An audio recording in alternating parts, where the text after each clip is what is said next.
I've walked a road that felt less like a gentle path and more like a relentless battlefield. A veteran of more than wars, a survivor of poverty, and a child of trauma.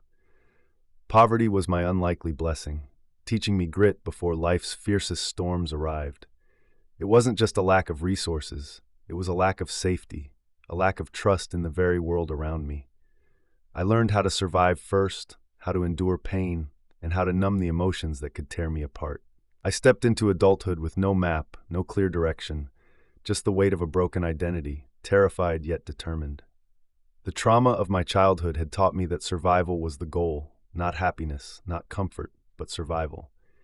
It had stolen so much from me that even success didn't feel like success. Success for me was just another attempt to outrun my pain.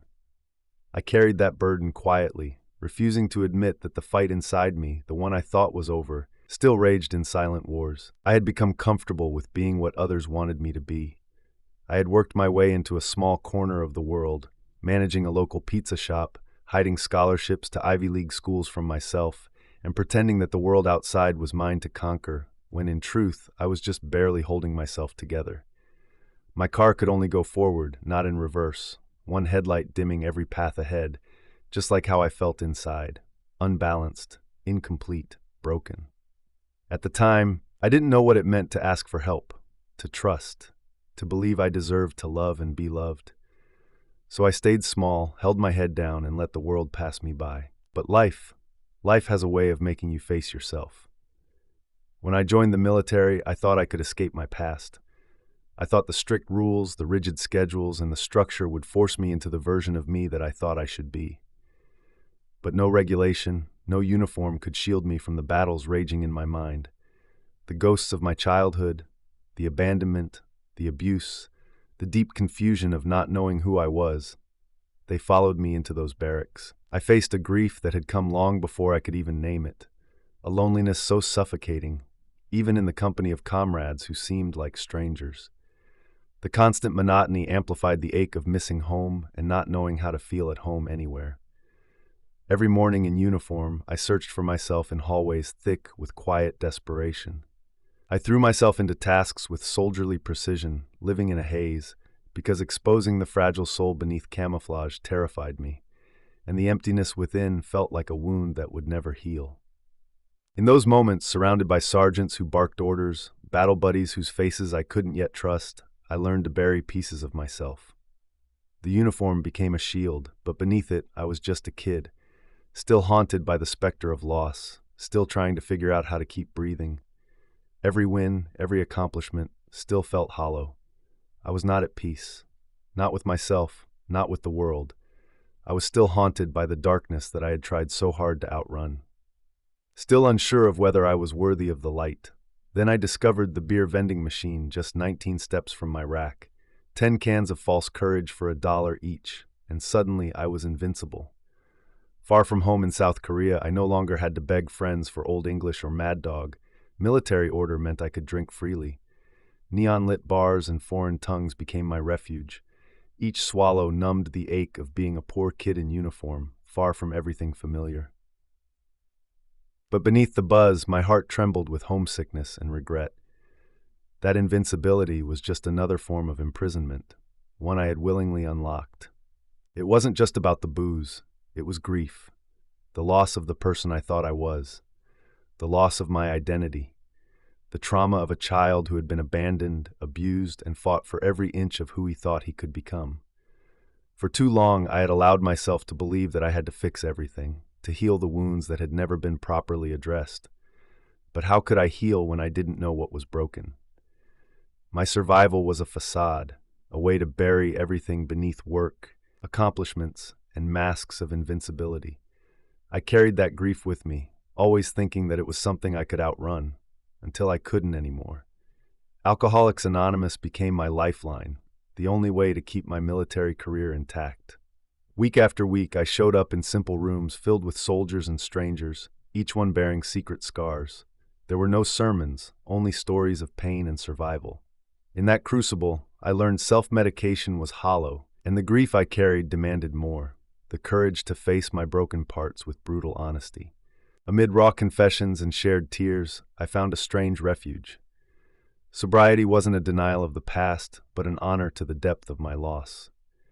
The room, filled with people from all walks of life, people who knew what it meant to be broken, who knew the feeling of trying to survive a world that had never shown them mercy, taught me one truth. Brokenness doesn't discriminate. It doesn't matter where you come from or what you've endured.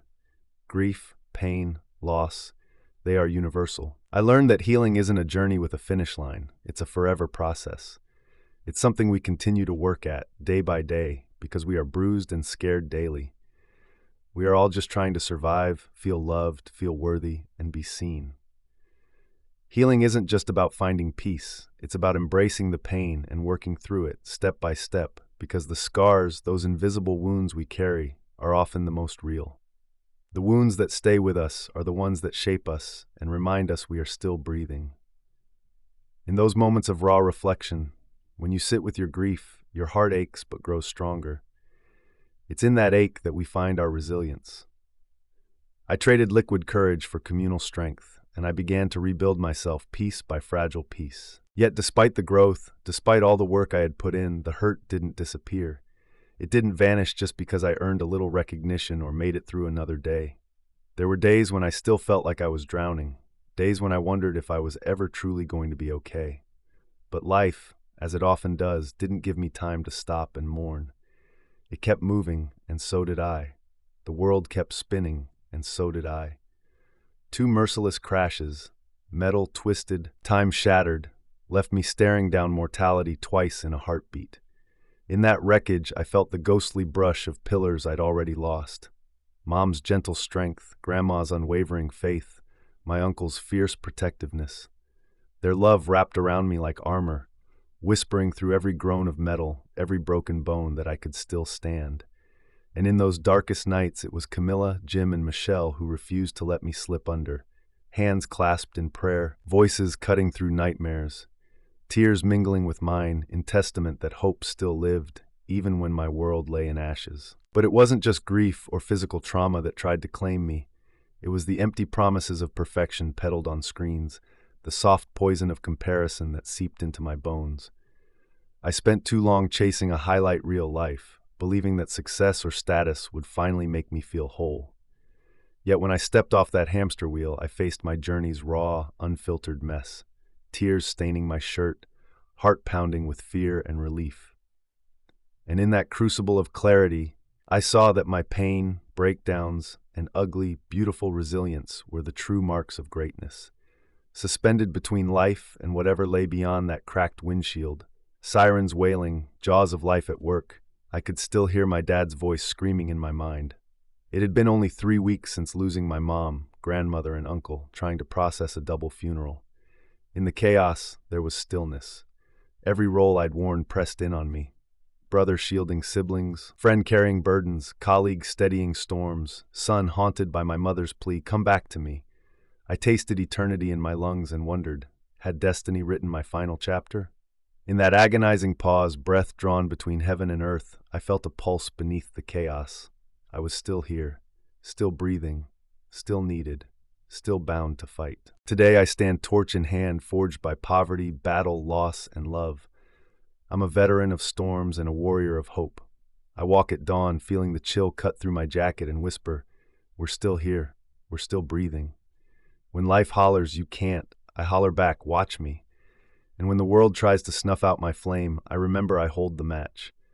I've relit this torch after every blowout. I'll hand it to you, and you'll keep it burning long after I'm gone. So rise with me. Let regret fuel your determination. Let every bruise become a badge of honor. Let every loss carve space for new love. When you are weary, remember, you are a veteran of storms, a warrior of hope, a bearer of light. Keep climbing, keep believing, keep passing the torch. Our stories, messy, beautiful, scarred, and shining, are the legacy we leave behind.